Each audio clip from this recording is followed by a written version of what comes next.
What's up, folks, and welcome back to Dyce Reacts, where we are staying in London, England tonight. Oh yeah, we are going to be checking out how Britain handles crisis better than America. Very much side checks one out. We ain't going to waste more time. Just going to get right into it, folks. We're going to get right into it. Oh yeah.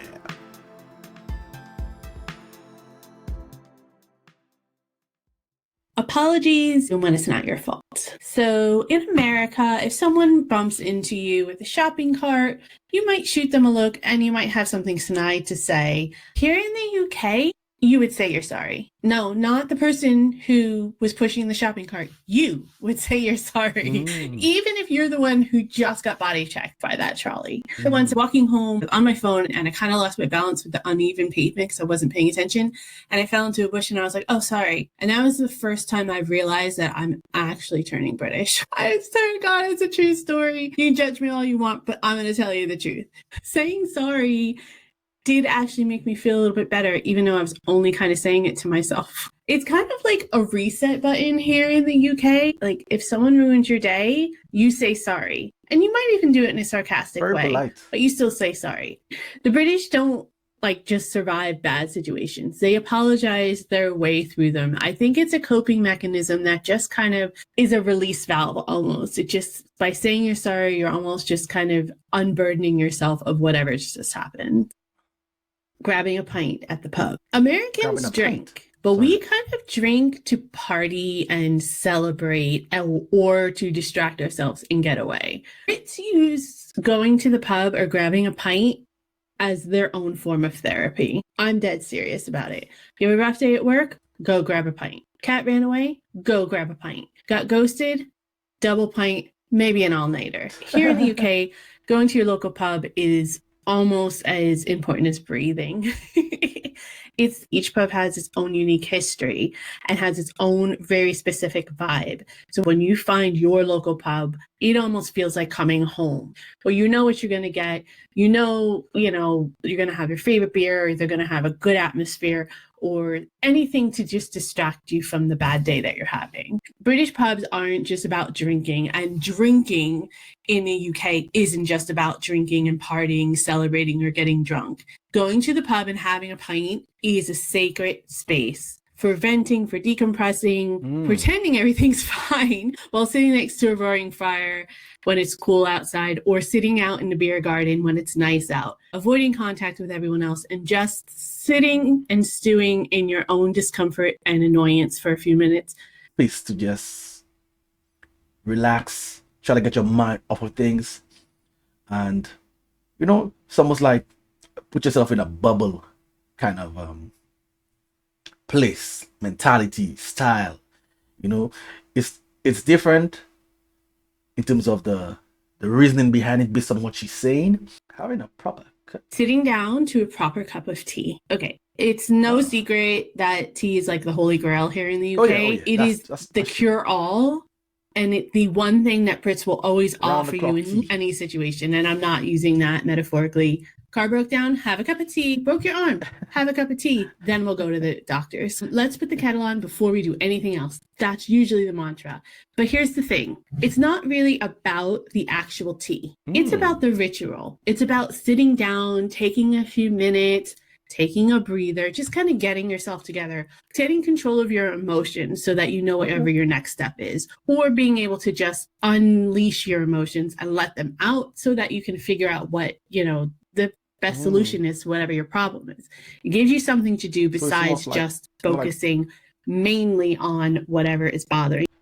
So it's almost like therapeutic in a sense, almost like the way she's saying it.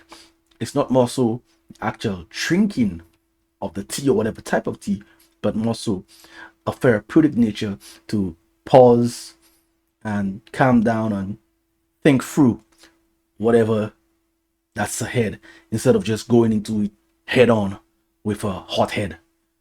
Yeah, so makes sense.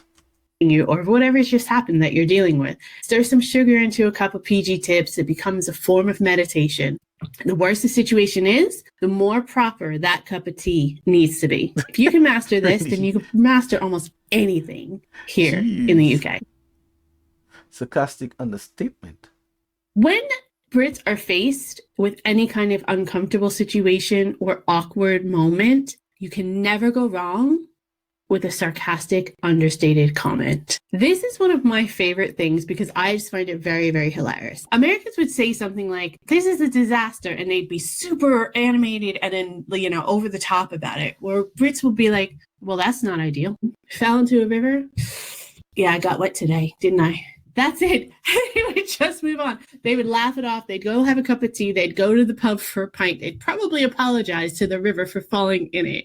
This kind of dry, deadpan sarcasm is extremely British, and it's how the Brits quietly scream into the void. Is definitely second nature here. It's a little bit dark, but brilliant at the same time. And once you start doing it, you can't stop.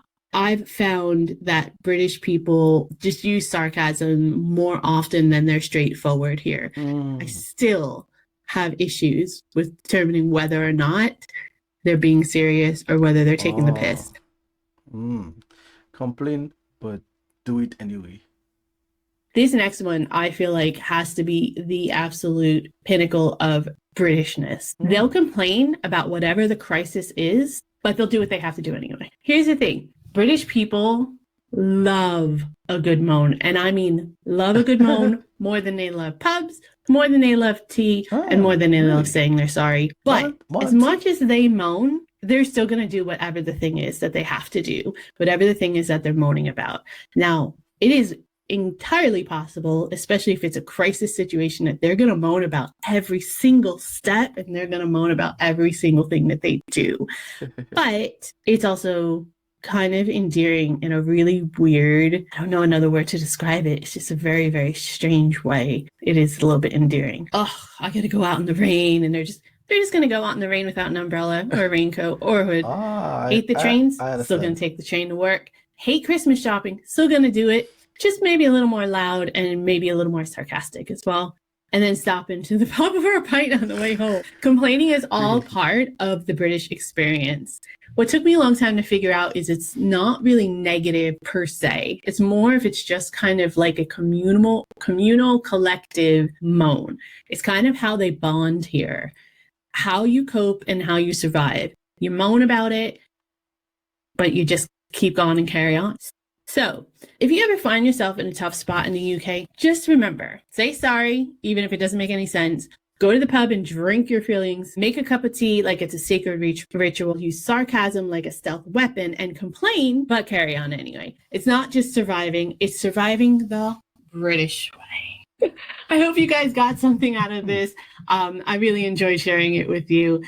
Thanks so much. Stay safe out there. I'll see you next time. Yeah, this was hella interesting. A lot of things she said made sense. The cup of tea aspect, I've heard that a lot, and people that have been there, stayed there for a while, said the same thing, and even they themselves start to get in the habit of drinking tea when they're back in the country, because it's almost like you said, like it's almost ritualistic in nature, not just having a cup of tea for just the taste of it in itself, but more to get your mind in the right place before tackling a task. And that is interesting. The politeness, I'm not surprised. I think where I'm from, the Caribbean, St. Lucia, we have a lot of British influence in us. Based on what you're saying there, even the mannerisms I'm seeing, it's not from only her, but other people have said it, a few videos that I've watched, and I'm seeing that there's a lot that we have over in my country, like the British, the simple things that we don't even recognize, how it connects us. Now, when it comes to the sarcastic understatement, I could tell definitely I've heard them in different bars and stuff, the way that they deliver the jokes, and when they say funny things, it's sarcastic a lot. It's different from American humor, that's for sure. It's different from Australian humor, but whenever I think of the difference between British humor and American humor, Australia always comes in the equation, because they have a sense of humor slightly different from the British, definitely different from the American, but it's different nonetheless. And I can't help but think of Australia as a difference marker in terms of for British and American. This was a good video. Some of the things I've never heard people say, and it's nice to hear other people's point of view because everyone sees things a little different. If you want to see that long journal archer that I do, hit me over on Dyce Reacts where I do music reactions. This is where I'm going to be making my exit. Until next time, peace out.